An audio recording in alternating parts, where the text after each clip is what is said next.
ریاضی میں حروف کے استعمال کی تاریخ نہایت دلچسپ اور طویل ہے۔ ابتدا میں قدیم مصری، بابلی اور یونانی ریاضی دان حساب اور جیومیٹری کے مسائل صرف مخصوص نمبروں کے ذریعے حل کرتے تھے، مگر اس میں ایک بڑی کمی یہ تھی کہ ہر مسئلہ کو الگ الگ اعداد کے ساتھ دوبارہ ثابت کرنا پڑتا تھا۔ قدیم یونانی ریاضی دان ڈائیفینٹس کو بعض اوقات الجبرا کا باپ بھی کہا جاتا ہے، کیونکہ انہوں نے 3 صدی عیسوی میں ارتھمیٹکا کے نام سے ایک کتاب لکھی جس میں نامعلوم مقداروں کو ظاہر کرنے کے لیے علامتوں کا استعمال کیا گیا۔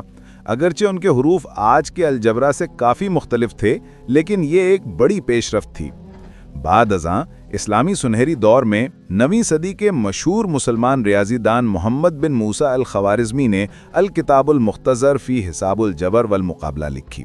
یہ وہی کتاب ہے جس سے لفظ الجبر نکلا اور بعد میں الجبرا کہلایا۔ الخوارزمی نے مساوات میں نامعلوم مقداروں کو منظم طریقے سے ظاہر کرنے کا طریقہ دیا اور مسائل کو حل کرنے کے عمومی اصول وضع کیے۔ یورپ میں یہ روایت آگے بڑھاتے ہوئے 16ویں صدی میں فرانسیسی عالم فرانسوا ویٹ نے پہلی بار واضح طور پر حروف کو 2 حصوں میں تقسیم کیا: حروف ضد کو معلوم مقداروں کے لیے اور حروف علت یعنی واولز کو نامعلوم مقداروں کے لیے استعمال کیا۔ اس کے بعد 17ویں صدی میں رینے ڈیکارٹ نے ریاضی کو مزید ترقی دی اور مساوات میں نامعلوم مقداروں کے لیے آخر کے حروف یعنی ایکس، وائی اور زی اور معلوم مقداروں کے لیے ابتدائی حروف کا استعمال رواج دیا۔ آج بھی یہی طریقہ پوری دنیا میں پڑھایا جاتا ہے۔